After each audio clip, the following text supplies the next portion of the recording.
పోలీసులు నిష్పక్షపాతంగా ఎంక్వైరీ చేయడంలో పూర్తి స్థాయిలో ఎవరి ఇన్వాల్వ్మెంట్ ఉంది? ఈరోజు పెద్ద దస్తగిరి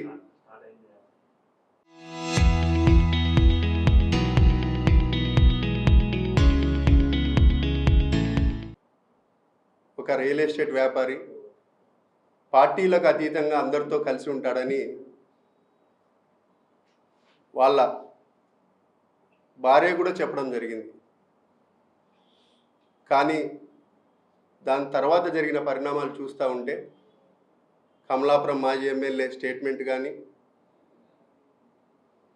లేకపోతే ఈరోజు అంజాద్ బాషా స్టేట్మెంట్ కానీ, సతీష్ రెడ్డి గారి స్టేట్మెంట్ కానీ, ఇవన్నీ చూస్తూ ఉంటే గుమ్మడికాయల దొంగ ఎవరంటే భుజాలు తడుముకునేట్టు వాళ్ళు వ్యవహరిస్తున్నారు. రవీంద్రారెడ్డి గారు పెద్దలు రాజశేఖర రెడ్డి బామర్ది ఒక సైడు, జగన్ రెడ్డి మేనమామ. ఈ రెండు క్వాలిఫికేషన్లు తప్ప నువ్వు రాజకీయాలలో ఏ విధంగా ఎంత డబ్బులు సంపాదించినావు, ఏ విధంగా సంపాదించినావు. ఈరోజు దస్తగిరి ఇంట్లో కూడా బినామీ పేర్లతో మీ కుటుంబ సభ్యుల పేర్ల మీద ఆస్తులు ఉన్నాయంటే, ఇంకా ముందుకు పోయి అతను మేయర్ క్యాండిడేట్ అని కూడా నువ్వు చెప్పడం జరిగింది. క్యాండిడేట్లు అంటానే గతంలో కూడా 2019 మార్చిలో కూడా వివేకానంద రెడ్డి కూడా క్యాండిడేట్ కాబట్టే మీరు ఈ లోకంలో లేకోకుండా చేసినారు. అదేవిధంగా ఈరోజు క్యాండిడేట్ ప్లస్ బినామీ ఆస్తులన్నీ మీ ఇంట్లో వాళ్ళ పేరు మీద ఉన్నాయి. ఈరోజు ప్రతిపక్షంలో ఉన్నప్పుడు ఈ చర్య చేస్తే ప్రభుత్వం మీద బురద జల్లచ్చు అనే కారణంతో ఈరోజు నిత్యానంద్ రెడ్డిని కుట్రదారుడిగా పెట్టడం, నాకు తెలిసి ఇంకా పెద్ద తలకాయలు నీలాంటి వాళ్ళు కూడా దీంతో ఉండారని కూడా భావించాల్సి వస్తుంది. అందుకే పోలీసులకు ప్రభుత్వం తరఫున మేము కూడా క్లియర్గా చెప్పినాం, ఎంతటి వాళ్ళు ఉన్నా కూడా దీంతో ఎవరిని వదిలిపెట్టే ప్రసక్తే లేదు అని. కాబట్టి ఈరోజు సతీష్ రెడ్డి గారు మాట్లాడుతూ 2009లో చంద్రబాబు నాయుడు గారు ఏదో అసెంబ్లీలో కామెంట్ చేసినారని చెప్పి ఈరోజు రాజశేఖర రెడ్డి గారు చనిపోవడం కూడా చంద్రబాబు నాయుడు గారి మీద అభాండం వేసే పరిస్థితి. 2009లో చనిపోతే మీరు తర్వాత ఎమ్మెల్సీ అయినారు, మండలి వైస్ చైర్మన్గా ఉన్నారు, పులివెందులకు సైతం నీళ్లు తీసుకొని వస్తే గడ్డం పెంచి చంద్రబాబు నాయుడు గారి మీద కాళ్ళ మీద పడి సాష్టాంగ నమస్కారం చేసినారు. 10 ఏళ్ళు మీకు గుర్తుకు రాలేదా? ఈరోజు పార్టీలు మారుతానే బుద్ధి జ్ఞానం లేకోకుండా మాట్లాడుతున్నారు. వయసులో పెద్దోళ్ళు, చదువుకున్నారు, విజ్ఞానవంతులు. మీ రోజు పార్టీ మారుతానే ఈరోజు వైసీపీ మంచిది అయిందా మీకు?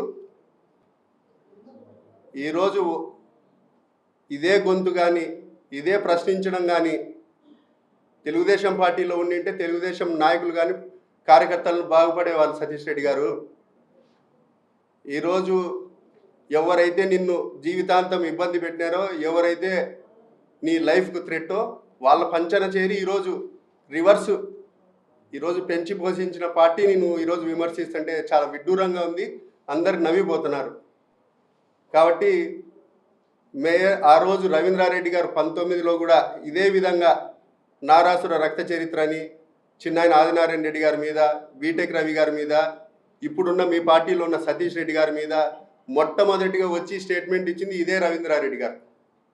ఈరోజు కూడా అదేవిధంగా ఎవరైతే పెద్ద దస్తగిరి ఉన్నారో ఆ దస్తగిరి చనిపోయిన తర్వాత పోలీసులు పని చేసుకుంటూ ఎవరున్నారు దీని వెనకాల, రియల్ ఎస్టేటా, గంజాయి బ్యాచా అని వాళ్ళు ఎంక్వైరీ చేస్తుంటే ఈరోజు కుప్పలు తెప్పలుగా మీ పేర్ల మీద బినామీ ఆస్తులు ఉన్నాయి. ఈరోజు కలమల్ల రమణమ్మ కూడా స్టేట్మెంట్ ఇస్తూ ఉంది భార్య. నిజంగానే బాధాకరం, వాళ్ళు చనిపోయినారు. ఆ రోజు డాక్టర్ సునీతారెడ్డి గారి మీద కూడా ఇదే విధంగా స్టేట్మెంట్లు ఇప్పించినారు. చంద్రబాబు నాయుడు గారు హస్తం ఉంది, ఇంకా తెలుగుదేశం పెద్దల హస్తం ఉందని చెప్పి ఈరోజు ఈరోజు మీరు స్టేట్మెంట్ ఇవ్వడం వల్ల రమణమ్మతో కూడా స్టేట్మెంట్ ఇప్పించడం జరుగుతూ ఉంది మీ పార్టీ కార్యాలయంలో. ఆమె ఎక్కడ నుంచి స్టేట్మెంట్ ఇచ్చినా కూడా క్లియర్గా చెప్తుంది, మా భర్త రియల్ ఎస్టేట్ వ్యాపారి, పార్టీలకు అతీతంగా అందరి దగ్గర వ్యాపారాలు చేసుకుంటూ ఉంటాడు అని. కానీ బినామీ ఆస్తులు ఈరోజు వాళ్ళ ఇంట్లో మీ కుటుంబ సభ్యులటే తేలినాయి. ఈరోజు అంజాద్ బాషా గారు మాట్లాడుతున్నారు మా నాయకుడు షరీఫ్ గారి మీద. ఆ రోజు మండలిలో బొత్స సత్యనారాయణ గారు ఏ విధంగా కించపరిచినారో మీకు తెలీదా? షరీఫ్ గారిని కులాన్ని పెట్టి దూషించినారు. కడప జిల్లాలో సురేష్ బాబు గారు కానీ లేకపోతే అంజాద్ బాషా ఎమ్మెల్యే గారు కానీ ఎవరైనా రవీంద్రారెడ్డి చేతిలో కీలుబొమ్మలే. ఈరోజు మీరు వాళ్ళకు పదవులు ఇచ్చి కానీ పవర్ సెంటర్ మాత్రం మీ దగ్గర పెట్టుకొని నడిపిస్తూ ఉంటారు.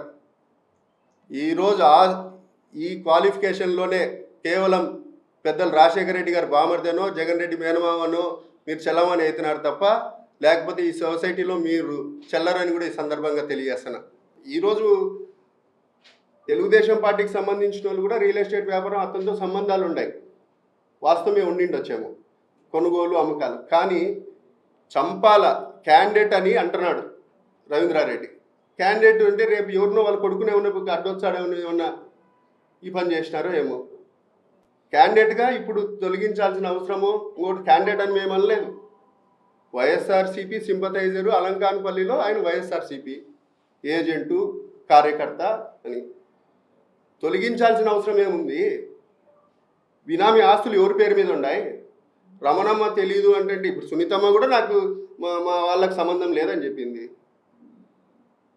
లాస్ట్కు తేలింది కదా సిబిఐలో ఎవరెవరు ఉన్నారు, ఎవరి పేర్లు ఉన్నాయి, A1 నుంచి A8 వరకు ఎవరెవరు ఉన్నారు, అన్ని విషయాలు. ఇప్పుడు రమణమ్మను ఈరోజు బుల్డోజ్ చేసో లేకపోతే ప్రెజర్ చేసో చెప్పి ఉండొచ్చు, కానీ పూర్తిగా పోలీసులు ఎవరు ప్రమేయం లేకోకుండా ఎంత టోళ్ళను ఉన్నా కూడా దీంతో మాత్రం వదిలిపెట్టే ప్రసక్తే లేదు. చంద్రబాబు నాయుడు గారు మా కార్యకర్తలు అతిగా బిహేవ్ చేసినా లేకపోతే ఇట్లాంటి క్రిమినల్ చర్యలు చేసినా వదిలిపెట్టే ప్రసక్తి లేదని మా నాయకుడు చెప్తున్నారు. అటువంటిది ఇప్పుడు ఈ పరిస్థితులలో రవీంద్రారెడ్డి గారి కుటుంబ సభ్యుల పేరు మీద ఆస్తులు ఉన్నాయి, నిత్యానంద రెడ్డి గారు వాళ్ళకి సపోర్ట్ చేసినారని చెప్పడం జరుగుతుంది. నాకు తెలిసి నిత్యానంద రెడ్డి గారి కంటే పైన రవీంద్రారెడ్డి గారు ఖచ్చితంగా ఉండారని కూడా మేము చెప్తున్నాం. ఎందుకంటే ఆస్తులన్నీ 200-300 కోట్ల ఆస్తులన్నీ వాళ్ళ కుటుంబ సభ్యుల పేరు మీద పెట్టుకొని మీరు నిత్యానంద రెడ్డి గారు ఒక పేరే చెప్తా ఉన్నారు. నిత్యానంద రెడ్డి గారి కంటే పెద్ద తలకాయలు ఉన్నాయని కూడా ఈ సందర్భంగా తెలియజేస్తున్నాను. ఈరోజు జగన్ రెడ్డి గారు 2 రోజుల పాటు పర్యటనలో ఉన్నారు మన కడప జిల్లాలో. రాష్ట్రంలో ఎక్కడ చనిపోయినా ఎవరైనా వాళ్ళ కార్యకర్తలు కానీ సింపథైజర్స్ కానీ పోయి పరామర్శిస్తున్నారు కదా, ఎందుకు దస్తగిరిని పరామర్శించాల? ఇది వాళ్ళు సమాధానం చెప్పాలా.